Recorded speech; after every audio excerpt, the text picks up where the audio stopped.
control. Masters of the universe.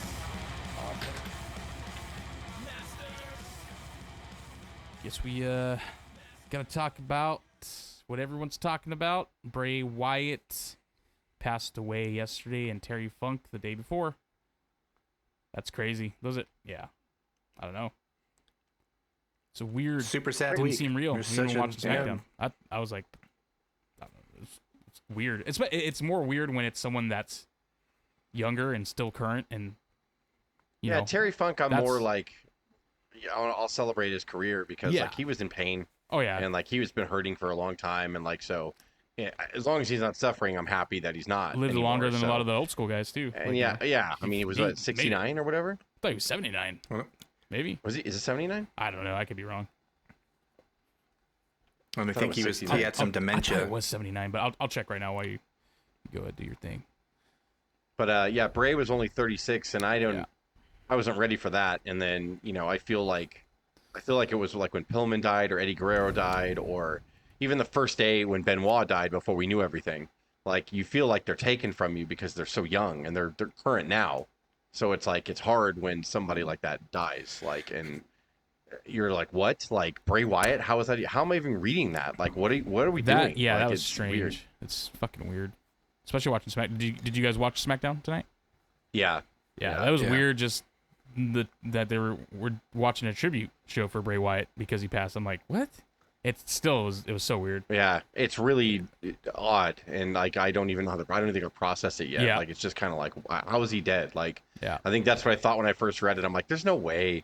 And then like when all the stories started popping up, like I was like, dude, how is this happening? Like that's all I So kept saying to weird. myself is, how is this even real? Like all day today, I didn't even think about it because I was like, it's not real. Like, and it's just weird Yeah. to me. Like, Yep. and Yeah, then I when I thought- started watching SmackDown, I'm like, what? Like, what are we doing right now? Like, this is so crazy. I thought the opening segment was great with Yeah, they did well. Oh, yeah, The they the show did did really intro, well, yeah. and then to have Eric Rowe in there. I know Alexa Bliss. She Yeah. said she had travel troubles. That Yeah, she tried to she be did. there. Braun Strowman was there, front row too. I thought the montage was fantastic. And then Yep. when the crowd just started chanting, "He's got the whole world," right before they went to kind of the rocking chair, which it floored me. And that rocking chair, Yeah. apparently, before they had prop stuff in NXT, he would bring that chair every day with his own truck from his house. Wow. So it's like Wow. they didn't like. So like, yeah, it was crazy, but I thought it was a nice send off. People were bitching on Reddit and stuff, saying like, "Why I don't want to watch any wrestling. Why do they make the whole show like?" No, like you've got a whole arena full of people. Yeah. You need to wrestle for them. Yeah. So, Right. Even for Owen, Take the their mind- day yeah. after he died, they had Yep. the Raw and they had matches. Like, Yeah. but Yeah. they were quick, all 2-minute squash matches. But like, it was all, and it was with videos of them. I mean, I guess it would have been cool to see videos of people, but I mean, Yeah. it was just yesterday, and I don't think anyone's had a time to like No. really like reflect or anything on it. So they put all the tweets up or whatever, or the X's. I don't even know what you call them now. Yeah. Up of all the stars and everything like that. Speaking of that, I guess that's what that is. That's our modern era Owen Hart death, type of Yeah. impact. Owen Hart was currently wrestling almost the same age, right? Like around the same age, I think. I think so. Yeah. So that's Pretty close. So back then we took it Bray was different. only Today it was like weird. 36. Like we're all older than him. Like Yep. it's insane. Like it's just Yeah. insane. God, he was so young when he started. I was watching like the YouTube playlist Yeah. today. They did a nice job of throwing all his moments in there. And then, but he was going since 2011 or 2012 or something. So 13 years ago, he was 23. So he'd been Yeah. doing it a long time Yeah. and young when he started.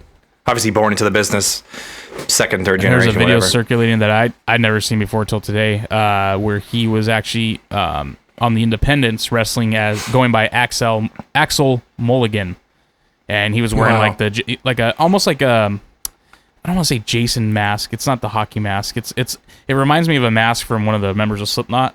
But so you Okay, could tell he okay. was already tapping into that like style, the Fiend type style. Even the way he was moving in the ring and wrestling, it reminded me of him today, and you could see the influence. He was already being creative back then.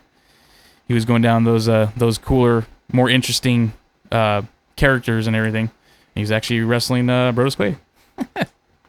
Was he really? Yeah, in that clip. Yeah, both characters, the backwoods Bray, which is my favorite, But I mean, like, that was like, it's one of the most iconic characters in WWF history. Like, there's no, Yeah. it doesn't matter what titles or Very. whatever. It's Yep. sometimes it matters like what sticks with you, and like his characters did. The Fiend, I thought was one of the best looking presentations. Not the wrestling with the red light on, but I mean, like, just his mask and his entrances and all that stuff was so great. Like, they really were, and it's a totally different debate for a different time because it's about celebrating him, about how his push and how it stopped and started. But we don't know. I think my whole thing, like 2 hours ago, when I was like, what am I going to say, or what do I think, about him? And I was like, we don't know. I think that's my phrase of the day, is we just don't know. We don't know. The only thing that we heard was it Sean Sapp that leaked it, or didn't leak it, but he said he was given permission to say that he had COVID, and then he developed heart problems from COVID. Now, I don't know, and I don't know if anybody knows.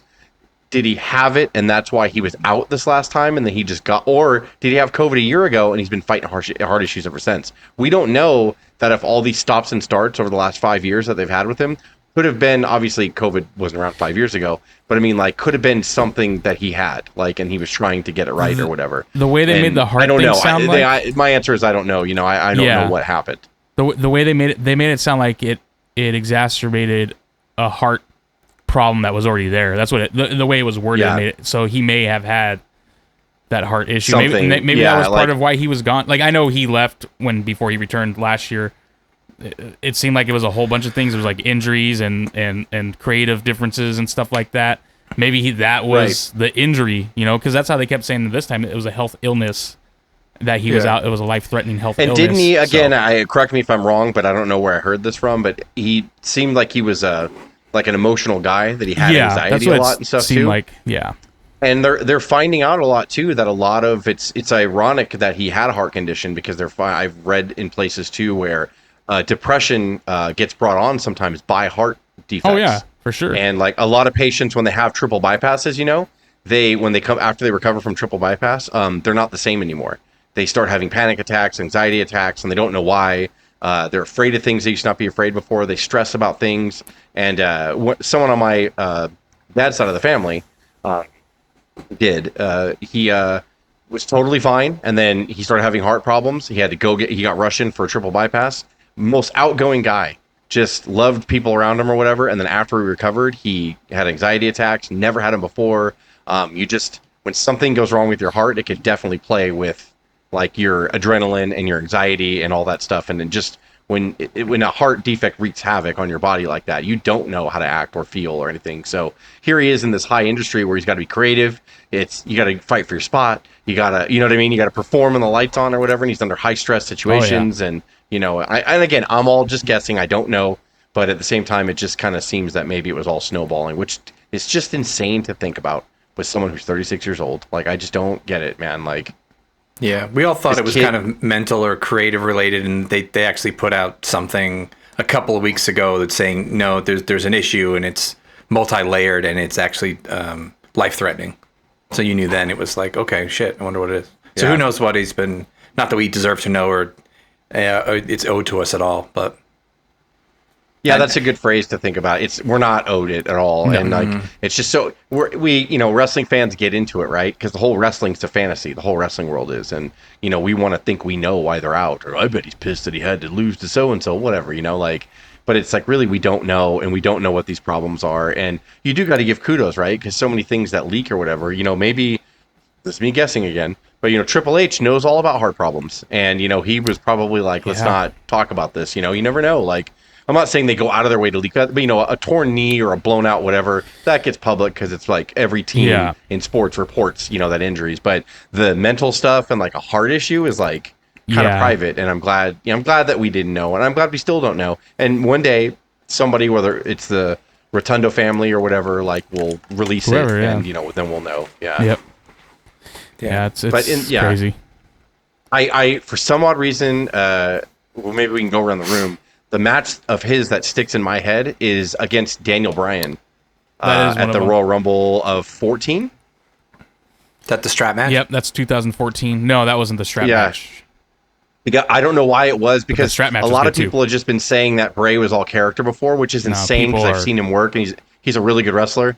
And But when he finally really good got to wrestler. have a match like that with Daniel Bryan, I was like, dude, like he's fucking good. And that I don't know what it is about that match. Out of all the iconic entrances he's had and all that stuff, that match with Daniel Bryan, I think about sometimes randomly for no reason. Like I'll be like, that was a good match. I gotta go watch that again. Yeah. I don't know what it is about that match. It just like it was really good. excellent. And it was when they were teasing, Bryan was kind of part of the family, and then he told him F off and everything. It was right when the Yes movement was starting. And that was the year that they booed Rey Mysterio because they thought since Daniel Bryan lost that match that he would be an entrant in the Rumble later in the night, and he wasn't. And people were like, go on to win. It's all Ray's fault. Yeah. And my dad comes in, he's like, Ray's fat. Ray's fat. It's on the way you guys want But me. what match of yours, Cuz, or of Bray's that do you think about the most? The Shield versus the Wyatt family. They're Battleground, or was it Battleground? No, Elimination Chamber. Elimination Chamber. They had a great, excellent 6-man tag, basically like a tornado 6-man. All their series of matches actually were really good. And then, I mean, Bray and Roman had good matches together. Bray and Bryan, both of their matches, the strap match and the Royal Rumble match. You think about the quality of caliber in those 6 guys, like the top 3 guys in the industry right now, and what could have been with Brody, Eric, and Bray, and with Bray, and then the Wyatts going over on the Shield too. Yeah, like whoa. Yeah, I remember actually that sticks out in my mind too. It was the first time because they were building up both factions so good, and they had not even crossed paths, and it was in the Raw, in London, and the Shield were fighting with Punk and Bryan. It was like I think it was a handicap match, if I'm not mistaken. I think it was 2-on-3, Punk Bryan versus the Shield. And then in the middle of the match, they start brawling on the outside and all that good stuff. And then the lights go out, and then the Wyatt family are in the ring, and the crowd pops like, oh, because the crowd already knows, like, we haven't seen these two factions, face to face before. And then they all 3 start, going face to face, and Bray is trying to break it up, and then Roman's trying to break it up. And then everyone's like, Jane, fight. And then Moxley, like, he's like, all right, cool, I'll walk away. And then he turns around and hits Harper, and then they just start brawling. It's the fucking best thing in the. It's awesome. There are a lot of memories. About that. And I forgot Punk would do house shows. He said too, where he'd be taking on like the Shield and stuff. And I think they had an 8-man once with the Wyatt family and Punk against the Shield, and I don't remember who their fourth, but it was a house show thing. And it was probably whoever Punk was feuding with at the time himself. It was 2 Punks out there. But yeah, like I forgot all about that stuff. You forget. It's weird how you forget about like those before they kind of split. The Shield split, and some people went to AEW when it was formed, and all that stuff. You kind of forget like what they had in WWE. There's that clip of, I don't know what match it is, but they kept showing it. It's like the perfect camera angle. It's when I know what Bray points to whoever to spear Roman or stop Roman as he's getting the pin. Oh yes, yeah. It's like it was just perfectly He points for Roman to spear Sheamus. Bray was pinning Del Rio. It was when they were the league. What was it? They're the League of Nations. Yeah. Okay. Yeah. So why was Roman with Bray? They both were. Well, so Bray was actually a heel, and then I think he had just turned face, and then him and Roman, I guess, I think that's why I put them together. I don't know what time that was around. I remember after a while he did turn face, and then remember he was tagging with Hardy for a bit. Mm-hmm. The delete Hardy, and then they were tag team champions. Yeah. WrestleMania. Yeah. But then you go ahead and listen to that promo that he gave Heartfelt when he came back, saying like, "I've never talked to you before myself," and you can tell he was just pained then, whatever he was going through, and very vulnerable, and it was awesome. We were all just fucking on board for him. But that was powerful listening to that back last night. It was like, wow. I loved it too, because Rob Fee, the guy that was like in charge of his creative and everything, he said that basically what it was going to be is the character was going to evolve to where he was eventually just Wyndham. No more, yeah. So that was, I think, the whole circle, full circle. I'm going back to who I am and everything. Wow, man, I wish. And I feel bad for like Bo too, Bo and IRS and the sister. Just to see his wife and kids. My God, JoJo had the 2 kids. Man. I can't the kids, man. Yeah. That gets me the most. Like that's. I wish there was more merch. I know they're giving all the proceeds, but there was not much stock available last night. They're probably going to release not a lot of stuff. Now. I'm sure they're going to release a lot. And I think they were married now. I think. So were they divorced? I got the feeling that they maybe weren't together. well, he divorced with his other. Because he had a previous Yeah. wife, I remember. They're and then he divorced. met Okay. JoJo. So JoJo was his current wife. Okay. Yeah. I believe so, yeah. I mean, the kids, like Bray, I'm sure he's well off. I'm sure he probably made enough money to where he could have retired already if he wanted to. I'm sure. And then, the merchandise and everything, I'm sure the kids, even if JoJo's not, if they weren't married, I'm sure the kids are going to be fine. Yeah. So that's the good thing. So they'll be good. And that's good on them, man. Even when merging with this Endeavor company, they still are going by that. WWE's always say whatever you want about them being a big company and blah, blah, blah, but they've always done that type of stuff for the wrestlers when anything like this has happened. For the most part, I know, there's the Owen Hart stuff, but, Yeah, they have, yeah. But yeah, and they supported, That's a yeah, little they complicated. gave I mean, money since to the Hearts. Vince killed most of them, ground them down to nothing. I mean, just kidding. Brett's a Legends contract. I don't know. Yeah, There's a cool photo over the weekend of whatever Comic-Con they were at, but Brett was in the middle sitting down, and it was like Beefcake, Jimmy Hart. It was like this group of like 10 guys, and I was like, oh, that's kind of cool. Things they've seen, right? I mean, Yeah. Brett traveled the road brother. with them when they were tag team with Early Heart Foundation, and Honky was on top, and Valentine was feuding with Beefcake when they just built the Dream Team. They probably saw some shit. I know. man. I know it's a tribute that's stuff. fucking true. Let's do some Terry Funk stuff, and then after we'll go. Yeah. We'll go I to know. our I was all regular ready to do Unscripted. that, and then when he passed away, we found out Bray passed away. I was like, holy shit! Yeah. Funk was 79. I'm By the more way, I at peace confirmed with that. he's 79, or he was 79. 79. Okay, that's crazy, though. I can't believe he even made it that long. With Yeah. how beat up he was. If you watch Beyond the I'm Mat, 70, he was brother. fucking broken down. Then He's Yeah. like, I can't get up in the mornings. My knees are done. They're not real knees. They're noodles. I'm like, oh, okay. He was just totally beat up. And how many concussions has that man had? Oh, how yeah. many? Dude, and like Craig said, he was in dementia, which is kind of common when you get up that old, especially when you've done what he's done. But he was. A lot of people have said subtly on a lot of their own documentaries and stuff that Terry Funk's one of the greatest wrestlers of all time. Oh yeah. And I think the people that don't tend to spend the most of their career in the WWF or in the WWE machine, they don't necessarily get celebrated as much, and rightfully so, because if you're not with that company, why would they celebrate you? He is in the Hall of Fame with his brother as the Funk Brothers. So that's cool. Funk got to get up there and with him and Dory, and they got to, say cool speeches and go in together, which is nice. But he was most known for the NWA when it was a territory NWA, when there's multiple territories, and he was the NWA champion. I think him and Dory were the first brother team to ever be brothers and hold the world title at different times. And he traveled the world, for the NWA before Vince even bought from his father. He was champion in the 70s. So he had that legacy already, and with his brother and the Funk family already having the name they had. And then he was able to come into the WWF in the mid-'80s, which a lot of people forget about. That 85, 86, he was in there, and he was wrestled with Dory. Him and Dory were at WrestleMania too. They got to wrestle a WrestleMania match. So Terry Funk, and then he was out.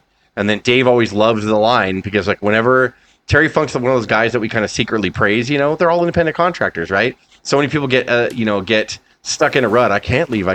But, my horse is sick if he didn't like something, and I thought that was always hilarious. And everyone knew it, in the industry. They're like, oh, yeah, his horse, I think, was sick that day. Yeah. And Terry Funk, and he was in Roadhouse, the movie Roadhouse. He was in movies. And we all, I think, mostly remember him from his first feud with Flair in 89.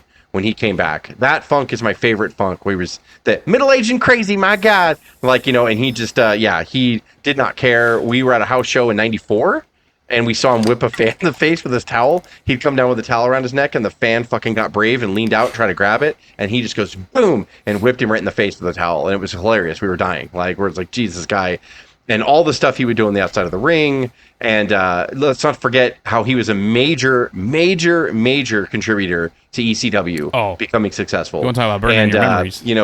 And Paul Heyman loved him, and he loved Paul Heyman. And Paul Heyman always loved the one legend. Paul loved, we're just going to have one legend, and he's really going to be our legend, and he's going to be used as a special attraction. And Terry Funk would win the title. He didn't need the title. You got to Funk and Foley were in that famous spot where the fans threw all the chairs in the ring. Yep. in that famous ECW clip. You know, Terry Funk has just done so much shit. He came back as Chainsaw Charlie in the Attitude Era. He wrestled for WCW in 99 and 2000. Like, yeah, he was still around, like, in the Monday Night War area, like, and all that. So Funk, like, I don't know what else to say about him. You know, he was so great, and you don't realize how great he was until you think about some of the shit. The crowd work he would do, man, was just beautiful. Like, just some of the stuff. He would go out and fall over the rail like he was drunk all the time, and he would shake the rail, like, in the front, you know, and purposely, because, you know, all the fans, they put their fucking expensive drinks down there, and he would come up and, you know, he'd get knocked outside the ring and be selling, but grab the rail on purpose and shake the shit out of it and knock everyone's drinks over, and he loved it. Like, he would do it all the time. Like, and he was great. Terry Funk, and from what the interviews and Beyond the Mat, one of the nicest people you'll ever talk to. But if you looked at his character, you would think he would murder you. Like, yeah, exactly. So I'm glad he's resting in peace, because he was probably in a lot of pain, and I'm sure the last few years of his life weren't very comfortable. But, you know, just what he's given to us, like, you got to go back and watch Terry Funk shit, man. You got to. You have to. I think that reading about Funk in the last couple of days, like, and this isn't my idea, this is something I read, but, like, if you think about, so he'd been around 50 years, right? So there's a bunch of guys that, like, as wrestling was evolving, they kind of bitched and moaned about how it was changing and why wouldn't it can be what it was in territories and just blah, blah, blah. But that guy evolved so many times and whatever it took for him to evolve. So it meant going to Japan and taking, being a hardcore kind of guy in Japan, and then going to ECW and doing that kind of thing, and then going to WWF and working with Foley and I forgot about the death matches with Foley in Japan. Jesus. IWA, that was before he came he was in Japan even before he came over in 85 or whatever, and then had a WrestleMania match. But that's how long he's been around, but he was still crazy old man at 60 doing moonsaults and still trying to build ECW and still getting put in garbage cans from Harlem Nights in dumpsters. And so that's his commitment to just always evolving, and it always worked. And we always, like, one of the true legends, and always had a respect. Like, you couldn't think of, like, the Crusher or even Dory doing any of that stuff or surviving, but, like, evolving like that. The amount of stuff that he was willing to do at 50, at 60, instead of saying, I don't know why we just can't do the old call in the ring, chin lock, rest hold, Vern Gagne stuff. Like, he has been through it all. And even Beyond the Mat, so what year was that? 95, 96, when he's talking about his knees, and he's like, and the doctor's like, I don't know how you're walking around now and not in substantial pain, which he probably was. Just a tough guy. Yeah. God, his I Quit match with Flair at Clash of the Champions in '89, probably one of the best I Quit. I mean, there's been a lot of, they finally figured out the I Quit theme, and WWE's done some good ones. Oh, yeah. But like, one of the best I Quit matches, like, you can ever see. And not only was he in the death matches with Foley, but he was in the exploding ones too, right? Like, that's with Onita, right? Oh, with him and Mr. Pogo.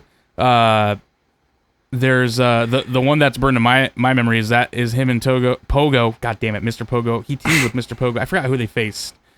But that was an exploding death match, and then the what is considered the greatest death match of all time, possibly. IWA Japan, him versus Foley in the King of Deathmatch tournament. Yeah, in the tournament, yeah. That's considered one of the greatest or the greatest death match of all time, and it is pretty fucking awesome. It's a barbed wire, ropeless ring, exploding barbed wire, and that's burned. That's probably the first actual wrestling video I downloaded and burned to a CD. Was that match? Oh, and then is it Onita when, like, Funk's in the middle of the ring and Onita goes in the ring and tries to slap him away because it's about to blow up, and Onita covers him. That's the that's the tag. Okay, maybe he was teamed with Onita, and then they're facing Mr. Pogo and someone else. I forget who. Maybe Ganosuke? I forget. But yeah, that is the when it explodes in the ring. I think it explodes like 60 minutes into it. I forgot. But yeah, it's a crazy match. It's a crazy match. I like that match a lot. I have that on. I have a Big Japan videotape with a bunch of different matches. He got kicked by a horse when he's fighting Sting in the barn in WCW. And was it Sting? Did the horse get him? He did, right? No, it almost did. It almost did. He happened. I think he literally, like, it wasn't even. Well, obviously it wasn't planned, but he literally, like, fell in time to miss the kick. Like, right. He could. Oh my god, man. He would have been saying rest in peace, Terry Funk, a long time ago. Fucking dead. Also, before The Rock and Foley did their empty arena match or whatever, Funk and Jerry Lawler did an empty arena match. I'm pretty sure it was in the Memphis territory, I'm sure. God, and another one that I kept seeing pop up on lists, which it's always been something that's been in my head going, I knew there was something special about the match, but it's WCW Slamboree 94. So he was there, and I think he was re-signing with the company because he had a stint with the Stud Stable in 94 where he was teaming up with Bunkhouse Buck and Colonel Parker was their manager, and they feuded with Dustin Rhodes and stuff. And I think Arn Anderson ended up joining them too. And so he had just come back, and people hadn't seen Funk for a while. But the big surprise was supposed to be Tully Blanchard agreeing to come back on that pay-per-view. So he did, and he got a big ovation. But Funk absolutely stole the show, and it's a fantastic match on top of that. But he beat the shit out of Tully Blanchard, not giving a shit that Blanchard, it's supposed to be a big deal. Blanchard hasn't been here since, he basically hadn't been there since he left in 88 is when they left NWA WCW to go to WWE, and then remember Blanchard never came back because he failed a drug test. Only Arn went back. So like Blanchard hadn't been in WCW NWA since '88. So it's supposed to be a big deal that he came back, and it was a big deal for 5 minutes until Funk got in there, and Funk was hitting him, chopping the shit out of him, like throwing him outside the ring, and that's right. And it was in Philly. So the ECW fans kind of remembered Funk because Funk had already been wrestling for ECW a little bit too.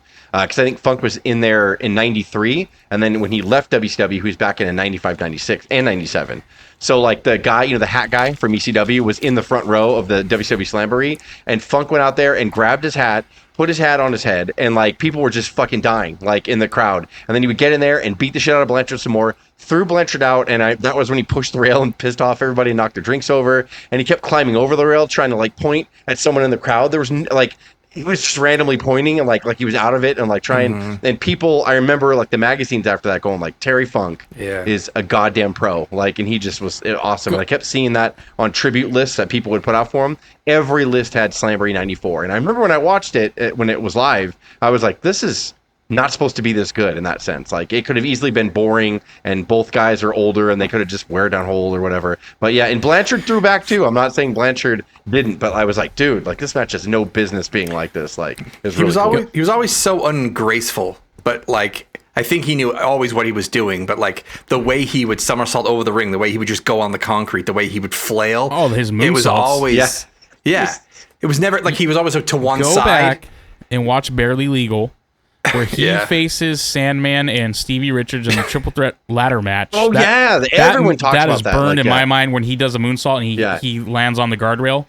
But he wins that match. It's a 19-minute match. Fucking, you want to talk about drama. He's all bloodied up, and then the winner has to face Raven immediately after that for Raven's title, for the ECW title. And then they go on to have like a 5-10-minute match, and he wins, and his wife and kids are there and everything. And yeah, it's a fucking great moment. Those two matches, man, go back and watch that. Barely Legal. That was their first pay-per-view, right? Yep, yeah. That's burned in my memory. They talked about that at Beyond the Mat too. Yeah. Is that the Beyond the Mat when Paul Heyman loses his voice? He's like, Funk. Yeah. Thank you. They had a good time. I had a good time. He's all, now Brock, get him. And his big. Yeah, Brock comes in there in F5, like little young Brock, like 15. Mm-hmm. He's all, he probably would. Yeah, like Terry Funk. I can't say enough good things about him. Like it's a lot easier to laugh and smile about Funk because Bray is not supposed to be gone, and like Funk, I know, lived a full life, and with all the injuries and all that stuff, and again all the knocks to the head he's taken, he should have been dead at 50, 60. Like it's the fact that he was 79 years old is pretty amazing, actually. Like when you look at what he's been through, and like God, man.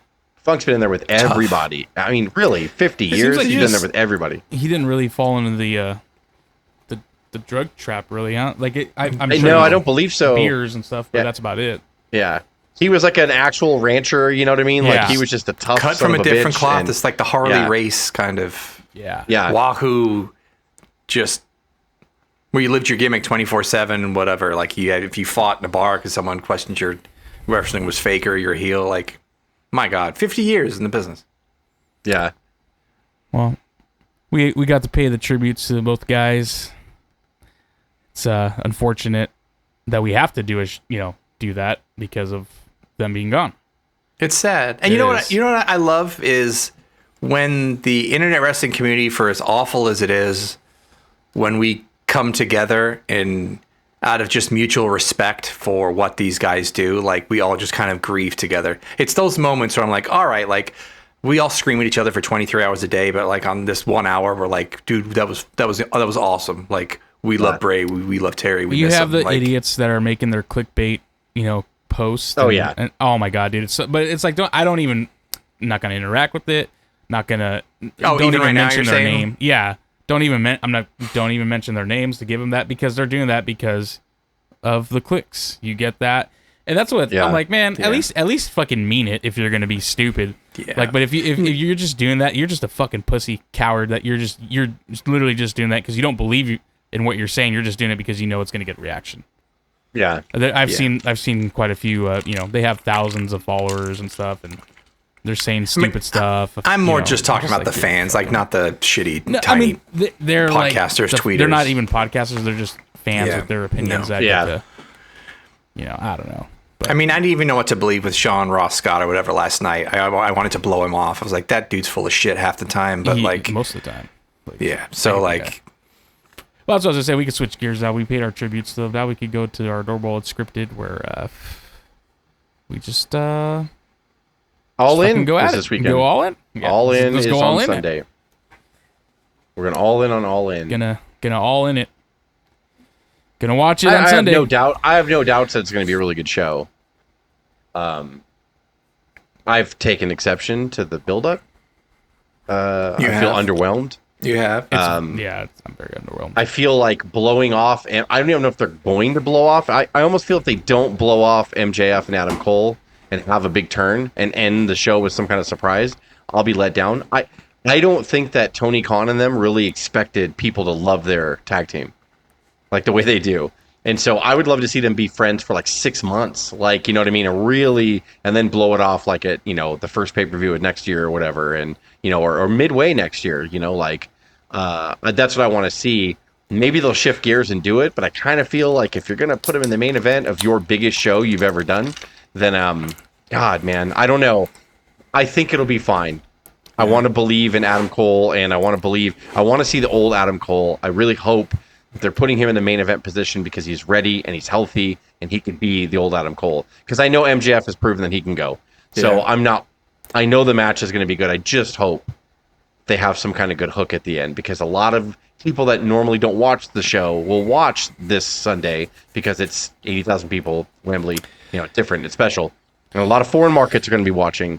Like, I just hope, man, that there's something to roll you over to Dynamite and Collision the next week. I worry hope about so. them because they're filming. They're doing the pre-show, and I think they're filming Rampage or something and Ring of Honor. I think they're doing 6 hours of wrestling. Ring of again, Honor in those is first, 80,000. yeah. Like, that's too much wrestling for fucking 80,000 people that don't know what's going on.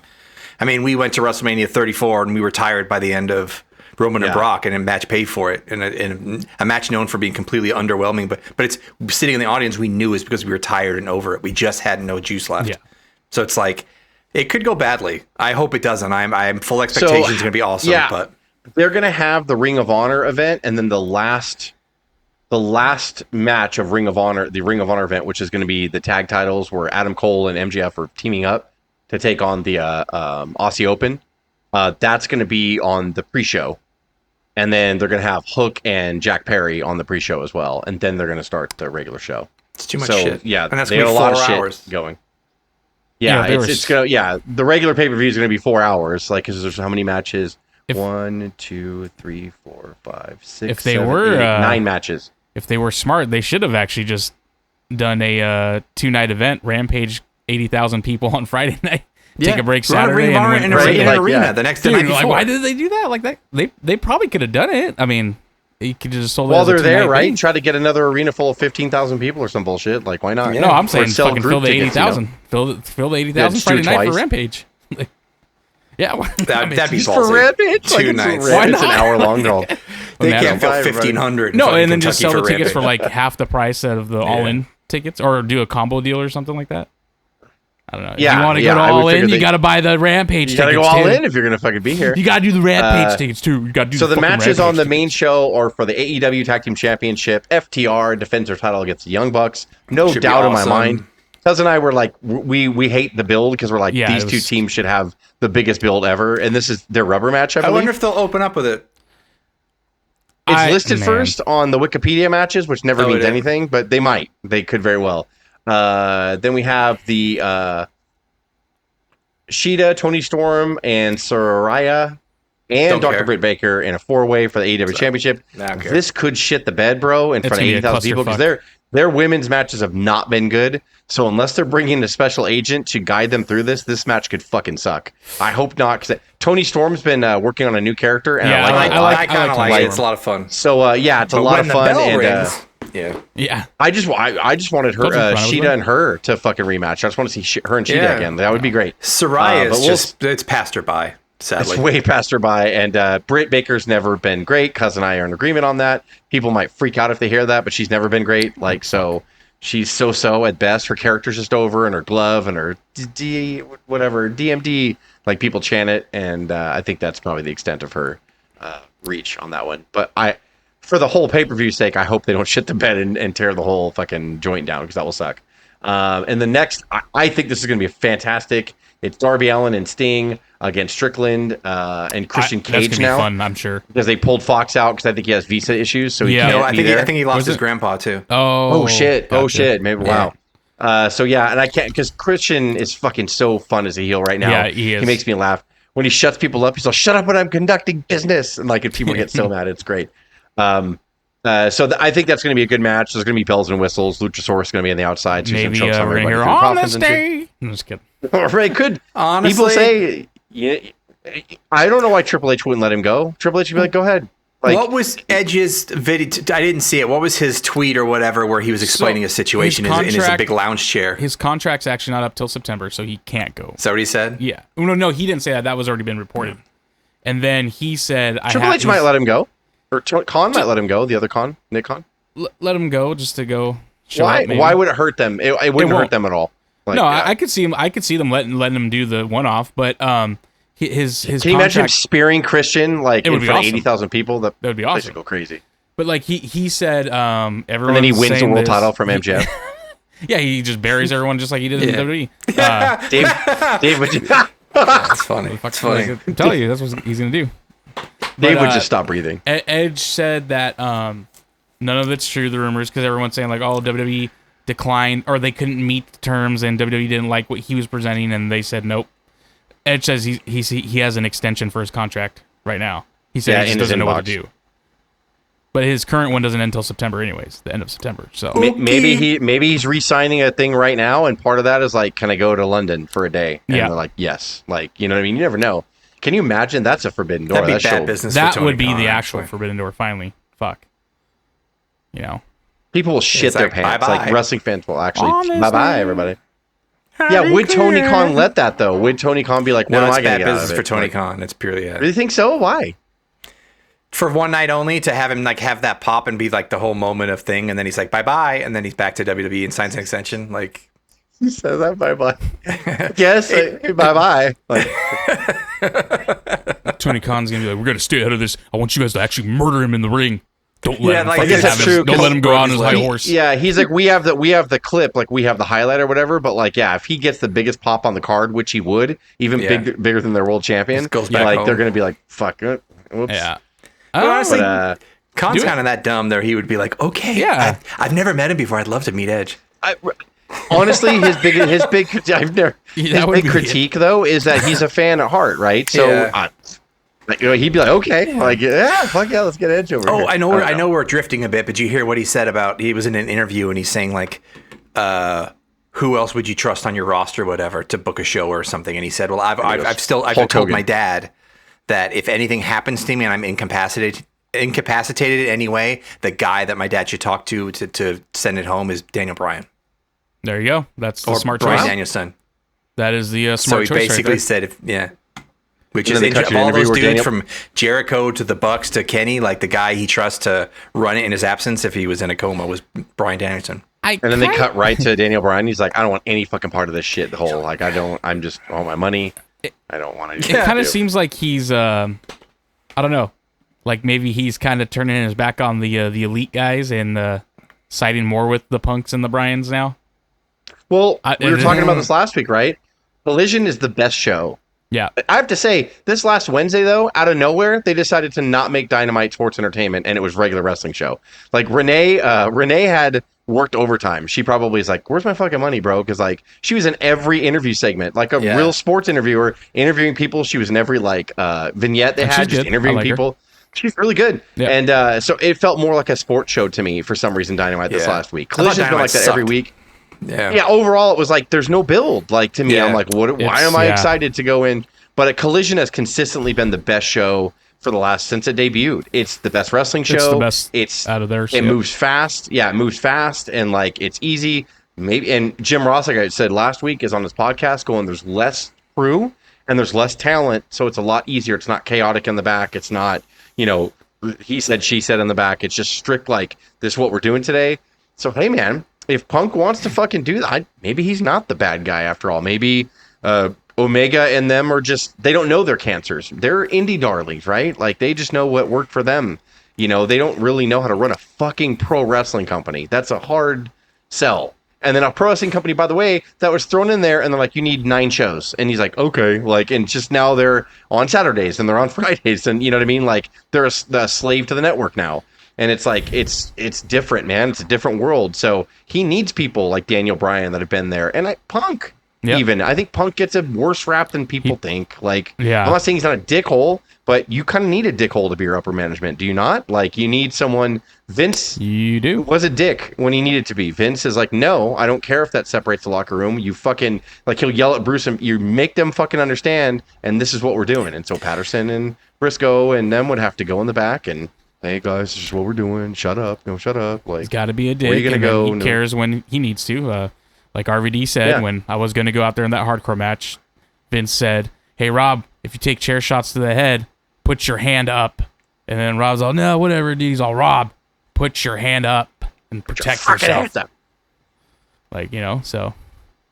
You see this? And he opens up his skull and he's like, oh, he's like one shot from the Rock in 88 or 98. But even Rob and Emmy's like, it kind of took it like a father talking to me, watching out for his boy. Aw.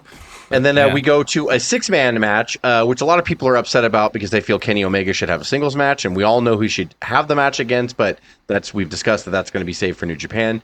It is the Golden Elite against the Bullet Club Gold. So that should be very good. I think that match is going to be very good. Juice Robinson makes me fucking laugh, man. Juice Robinson's amazing. One of the best Dude, in the world. It should be a banger. Yeah, Juice Robinson's amazing. I like Switchblade a lot too. Like they're really, really good. So it's going to be a great match. How is that not going to like probably steal the show for the most part? I can't see anything like that. And Omega's amazing. That might be the best match of the night. Or well, I mean, I think so. Yeah. The interesting match that's a downer when you look at it on paper, but I can't see them shitting the bed is Ospreay against Jericho. I really didn't want this. Like I really did not want this match. However, because I don't think Jericho can keep up with him, man. That's exactly what I was about to say. Ospreay is so fucking good, man. I mean, really, he's other level right now and doesn't need to be held back. It's ridiculous. That's part of being the best in the world is carrying Jericho now. He doesn't even try to be good. Like that's the thing. I watch Ospreay. I'm like, you're not even fucking trying, and I mean that in a great way. I'm like, you're so fucking good. But like, honestly, you just don't. Yeah. If he can take Naito with broken knees and still have great matches with Tanahashi and these guys that used to. They're just different and more worn down in New Japan than they were 5 years ago and still make classics out of them. I think to your point, Jess, he can do this with Jericho. I agree with you. Yeah. On a side note, I think we should have a side bet. How many matches do you think are going to have blood? 3. Yeah. That's a good number. I was thinking 5. You know what I mean? You spread it out. Well, yeah, Stadium Stampede, I'm between 3 the and final, 5. This one. Yeah, Stadium Stampede for sure. FTR and Bucks might be blood. What if the women's match? You're right. It might be 10. What if the women's match is the most bloodiest thing? The stadium. What if the women's match is the most bloodiest thing we've ever seen? We're like, Jesus, like we're all just scarred after the women's match. Why is he bleeding, mate? Oh, whoa, crikey. And then the next match that, on paper, I truly hope in my heart that it carries the Ring of Honor legacy. CM Punk and Samoa Joe. CM Punk is defending the real world title, by the way. It's the real world title he's defending against Samoa Joe. I really hope it's going to be a fucking hard-hitting, snug, like great match. I hope so. I think so. I don't know how these guys can shit the bed. The two pros like Samoa Joe and CM Punk, How are they going to shit the You're bed? going to in front of hate what 80,000 I have people? to say, Jess, and I'm No, go fully ahead. prepared You're not- for you you're to not yell at me. interested in I it? think Punk is where Edge is where he thinks he's better than he is, and he'll demand his own time, and he thinks he can stretch this out and That's make not a like a bit- 5-star. Seriously. And I think it'll Edge- disappoint. What? Hey, Edge actually had some pretty good matches, though. I mean, and He did, but he can move a lot better than Punk, I think. I think that. Yeah, I think you're right, cuz I never What? thought of it like that. Edge I don't moves better see than Punk. Punk. yeah. I don't see Punk Yeah, showing any. I'll agree with that. Punk is sloppy, like with a lot of his stuff now, and you could tell he's very repetitive, like with his stuff. And again, I'm not judging because he's been putting his body on the line since forever. Puts on good matches. But yeah, I think the psychology alone between Samoa Joe and CM Punk cannot let me down. I'll be really disappointed, and I will. I'll still watch Wrestling turn it pay-per-view, off. but I'll be upset. Yeah, I'm still gonna watch it. I'll I'll watch it with the I'll sound pay on. for all out. but I'll tell you that I'll press much. play again. And then another 6-man for the Trios World Championship, House of Black, which Wow. I love the House of Black for crying out yeah. loud. I love Buddy Matthews, I love Brody King, and I love Alistair. Malachi, excuse me. And they are taking Two of those on 3 have locked up the hottest people in wrestling, by the way. So Buddy's Yeah. locked up Oh, yeah. Maria, and then other guys locked up Selena. Zelina. That's right. Oh my well god, done, that's right. House of Black. I'm gonna get me some tattoos and go dark and shit. See what happens. And then they're taking on the Acclaimed and Billy Gunn, who will come back as the badass Billy Gunn. He announced that he's coming back. He had a really good promo on Dynamite. Wait, is that true? actually. Sue, I missed this whole build Yeah. on Dynamite. Is that The right? Acclaimed came How out, did they and then get House Billy of Gunn Black. back? I He completely just missed came this. out and said, you know what? When you harmed the Acclaim last week, it's like you're harming my boys, my kids, and everyone's like, and he goes, and you took my boots, and then he's like, and he's all, that pissed me off, and he was like, you know what?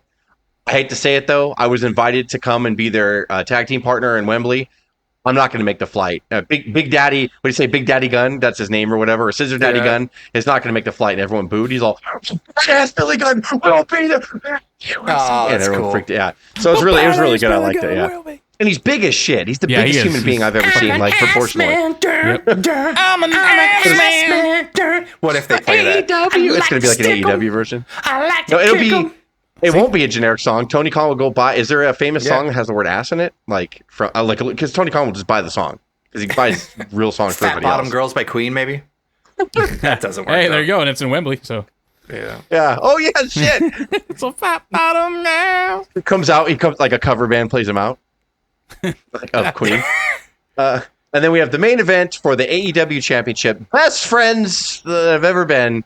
MJF will defend his title against Adam Cole. Don't like it. I hope that Adam Cole turns on him, and because I think this is what I wanted from MJF, right? Even though you don't know, I have to say they are doing a good job. I don't want to see the team split because I think their double clothesline finishing move is probably the greatest move in tag team history. And the crowd's into it. And whenever I see wrestling crowds into something, I'm like, there's money right there, right? Keep it up. Their merchandise is selling well, better than you, baby, and all that stuff. And their hybrid music is a play on what Cuz and I always hated with WWE, but they did it on purpose. Like, it's all been great. Their sketches, man, their vignettes are a little shitty sometimes and a little dumb and hokey, Sports whatever. entertaining. But people like it, and like I like that people like They're it. funny. But I don't know if keeping them together is the right thing to do. Actually I take it back. I know keeping them together is the right thing to do, but how can you not pay off in the main event of an 80,000 fan show? Like, you know what I mean? Like, Yeah, you it's could gotta see be them Adam try Cole. to end off on a really what looks like a big turn and what looks like a final kind of statement, and then smoothing it over. Maybe If they did that, next though, night the or match next has to be a 25-star match. If they're going to end it with a tune in on Wednesday, see ya. Yeah. And Edge comes out. no, I mean you'll think it's conclusive. You'll think it's a big turn that forever changes on that night, but somehow they'll bring it back together. And It's gonna say, be I see what you're brothers, saying. brothers fight. I'm sorry that we It's gonna turned be on something each like other in front of Roderick- 80,000 people. Roderick's going to attack MJF or something. Yeah, because Cole's I'm gonna waiting go, for "Yes." Roderick to have his, because he's saving himself for something. Roderick is strong. He's saving himself for something, so he's going to play into it. Then he says cryptic things like, you're going to see the real MJF and the real Adam Cole, which I was like, ooh, like that means the real Adam Cole is a real dick, and MJF always has wanted to be accepted this whole time. He just hid behind his heel persona or whatever. Yep. But I think MJF has done an amazing job turning face. I think he's done, like, he's a face he can now. do so much stuff. Like, this is what I want from him, though. You know what I mean? Like, this is the, when you talk about, again, we talk about the Jericho and the suit and all that stuff. It's when you learn how to play a good heel, and then now he's learning how to be a face. Holy shit. If Adam Cole turns on him, you cannot tell me that he's going to get the biggest fucking pop on Wednesday. You know what? I like, think it'll go the other way. I think MJF has done such a good job, and even the last interview with Renee, when he's like, "I'm not shooting here," or when we say, "I'm not working here," I've never had a friend. He's so. If MJF turns, it's going to be so predictable. Where's he going to go? Like, why would he go back to the old MJF at this point? But like, it's he has to stay face. It has to be. It's almost like he's making it so obvious. Like, that's what I think they want you to think. I think they want you to think MJF's going to be MJF, but Adam Cole's going to stab him, like, you know, metaphorically stab him. Like, and a lot of people say they did the same hug. Remember when he did Roderick Strong and he did the stab? He did the same. Why did he copy that? Unless he just hugs like that. I don't know. I've never watched Adam Cole hug other people. The only way, I guess, you would have Roderick Strong and them join MJF, I guess, and they all turn on Adam Cole. But then he's just nuclear again. Like, he's like, I fucking bought into MJF being a good guy, and I bought a T-shirt and thought he was like, and he fucked us again. Like, he then just becomes. Yeah, you don't want people to be like, no, now I don't want to watch him anymore, because now he's just going to go back to, because you're never going to believe MJF ever does anything again. So if he doesn't turn face I think we would. We're stupid. We're fans. I think we're stupid. He'll never turn face again, because people are going to be like, he always tries to turn face and he always swerves us and he's a dick or whatever. I don't know. I just think for some reason the gold in this is turning Adam Cole heel, possibly letting Cole win the title. I'm with you, Jess, and I want it to happen. I do. I'm not saying that I don't want it to happen. But I agree with you. It can go any way. It can go either way. Like, the best thing would be because you kind of think there's, you know, dissension between Cole and Strong. So the best thing would be is if Strong and the Kingdom that he aligned with all came out and they all steal the belt from MJF and help Cole win. That would be the way to do it. And that would be the way that people really sympathize with MJF. They beat him down, and or maybe you're right, Craig. Maybe they don't split up then. Like, Cole's like, I swear to God, I didn't know. Like, you know what I mean? They could still. It works for that night, and then they keep them together. Or they go the other way, and Roderick's with fucking MJF. Yeah. Right. Yeah. I think the best way would be to get sympathy for MJF and have them all beat him down to win the title. And then MJF, everyone will sympathize with MJF. Like, because we still have All Out, too. Friend. Yeah, exactly. Yeah, you can leave Wembley that night. Then he'll get out there and he'll be like, I don't have any more friends. And the crowd at once is, yeah, all 80,000. Oh, no, it's not friend. What is it? You're our scumbag. We're your British accent of the. You're my scumbag. You're my scumbag. That'd be fucking funny. Yeah, should be good. I don't know, man. I hope so. It better be good. With this. It's gonna be fucking epic to see. But I feel, and I could be wrong because I'm not in the backstage. I have no idea. You're right. I'm just saying, I feel like Tony Khan has looked at this and he's like, we sold 80,000. Good job. Job done. That's how I feel.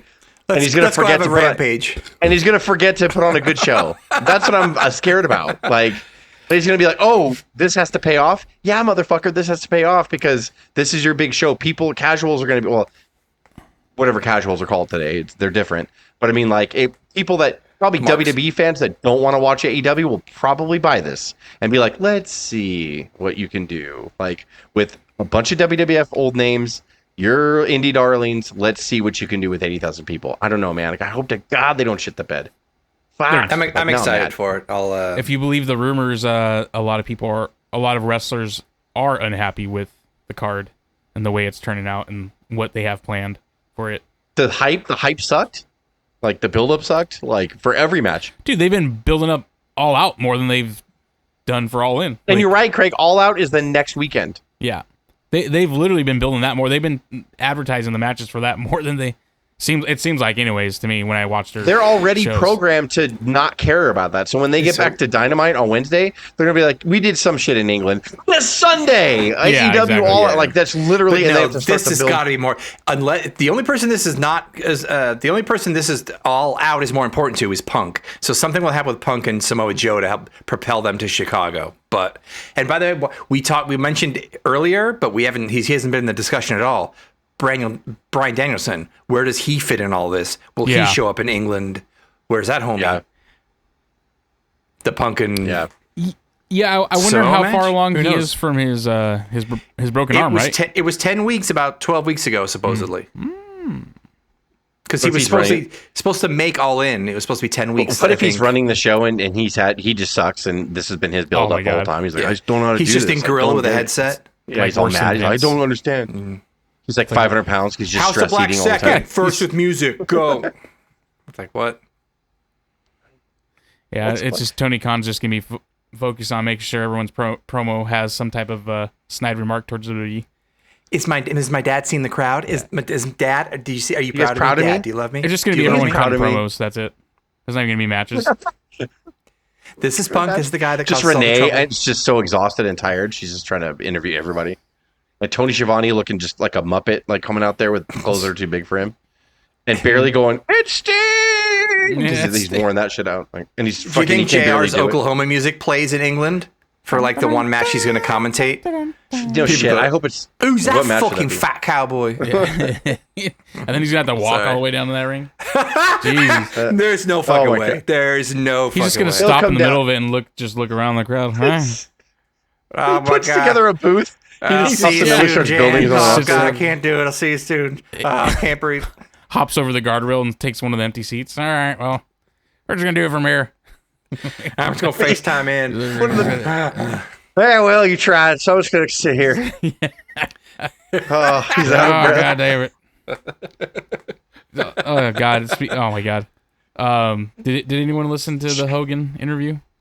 Brother, I did. No. Yeah, I still. The whole thing. You listen to the whole thing?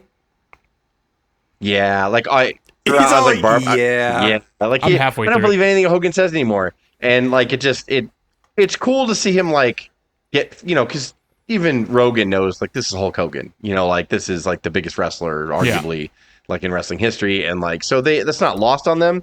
But Hogan's just when he started just like, no brother, right when Brock got back from the UFC, they gave him to me. I'm like, you don't even remember like what year it was, like that you were long gone, Hogan. Yeah. Like you didn't fucking ever wrestle Brock Lesnar. I call after him Broccoli. UFC. Nickname him Broccoli. He wrestled Brock in 2003, 2002. That was like Yeah. that was way before Brock's time in UFC. Brock debuted in UFC like 2009 or something. Yeah. 2009. Yeah, he left first, tried out for the Vikings, and then Yeah. didn't get Yeah. in, and then went to UFC after that. Like, so I played on how Minnesota Vikings it doesn't with matter him. how old you are and like how much you've done. Like, like you cannot forget that. How does he? He just said that. Like, Broccoli. I had him right when he came back after you. No, Broccoli. you didn't. You Like, didn't. is your name Yeah, John Cena? Like, because the Dumb, John Cena. had him. stupid, sociopathic fuck. You didn't. Yeah, you didn't. And there was some other things where I'm like, oh, whatever. But some things I laughed at where he was like, Yeah. that Vince told, God, like go out there with Kurt Angle and he'd beat the shit out of me. Like he just grind me fucking He'd down. grind me down. And then he went back. He's like, hey man, he's like, what's up with that? Why I'm fucking old. What are you doing? And he's like, well, Vince told me you'd like that. So we went to Vince and he was like, did you tell Kurt Angle to go stiff on me? He's like, I did. Like, and he just Yeah. started laughing. I And he did it to did. fuck with him, which is fucking hilarious. So I guess like on house show matches, he said for the first Yeah. like 3 minutes, Angle would just beat the shit out of him, take him down, fucking grind his face in the mat or whatever, really beat the shit out of him. And then Hogan's like, fuck is this guy's problem? Like, so on like the third night, he's That's like, so dude, funny. what's up? And he's like, Vince said you would get a kick out of it. You'd like it. He's like, fucking. So he went into Vince and he's like, yeah, I did. I hoped. I wanted him to kill you, but it didn't work Kurt. out. Well, Kurt like probably believed it too. Like, okay, like oh yeah. he's such a Hogan likes it. happy-go-lucky type of. Yeah, well, I mean, I know. Perk Angle maybe He not. likes But when legit wrestlers beat the shit out of him. I Angle. love it. But that was Yeah. funny. But yeah, like I'm not Brother. any interview with Hogan and Flair nowadays. I'm like, oh, boring. Like Flair's gonna be the same shit. It'll all be about Flair, and we drank so much that time. And like, okay, I know. yeah, we get Every it. trip Yeah. Flair took, and we went to Japan, we drank, we Yeah. closed the bars down. Good. And it's We went just to Texas. pop his buddy Tony Hinchcliffe, dude, who's the big wrestling fan in the Yeah. room, like to explain Yeah. wrestling to Rogan. Which So- at first I was annoyed by him, but like I get it, like because people, Joe Rogan's fan base is probably not pro wrestling fans, so to have him there and at least like have to stop Yes. and explain stuff, I get To like, Joe why they do explain that. Hogan's impact, yeah. But yeah, he just it just bothers me every time he's on. I'm like, can't it just be Hogan and Rogan? That'd be cool. Like, but I think Rogan's Yeah. like, I don't know a lot about pro wrestling, so I need you here. Like, Have you to help me seen a out, kind of thing. gorilla eat a bear, Terry? Jamie, bring that up. And Hogan's like, how's he Oh doing yeah, this, Hogan's brother? blown away every time. By the Yeah, way, he's like, how's like, he doing this, brother? Hogan's never been in a room where they bring up like shit as they're talking. It's called pre-planning. And every time like he'd be like, "Oh, and then you in Japan," and they pull up a, "Oh, brother, how'd you get that picture?" Brother, I'm like, Google? You can just go on Google right now. And they're like, "Yeah, Jamie's the best." I was like, "Well, brother, how'd you get that?" And there was like another one. Beach bar, brother. There was another one from a scene. Hogan was doing a scene in a movie. He was talking about being underwater with a shark. And so they brought the scene up from the movie. And he's like, "Oh, where'd you get that from?" Like, you made a movie out of it. Like, it's a movie that you made. It's a scene. So they played the scene from the movie. How fucking my mind is blown. Oh. What are these glowing orbs? It's lights. They're lights. I've never seen anything like that. Can I plug karaoke on Wednesdays? What did he say in the beginning? He said, "You got all these pictures of people that I've beaten up." I'm like, I did not see a single picture of anyone that he's wrestled on Joe Rogan's wall. Like, I don't. Yeah, he saw everybody. He's like, "That's a picture of my family." He's like, "I beat all your asses." Fucking my family. You beat up my wife? Fuck you saying? When you were on Fear Factor, brother. Yeah. Beat the shit out of her. That's an hour. We should call it. That's there's fucking times where I want to see one shred of humanity in him, like, or I'm like, he wasn't lying. I'm searching for it. Like, everything's a rehearsed speech. Oh, brother. It's just the same speech he's giving. You want that story? Let me tell you about that story that I've told 50 times in the last year. Like, it's like, oh god, man. Like, I don't know. I'm done. I can't expect him to do the right thing anymore. He's 70 years old. He's not going to do it. Yeah, I don't know. Yeah, whatever. He's not going to stop putting himself over. Anyway, so we'll action-packed. We'll end it on Hogan Unscripted. again. Enjoy the show Sunday. We'll be back with a recap next week for sure. Yeah, brother. Brother. And brother, I'll be in England, brother. Yeah.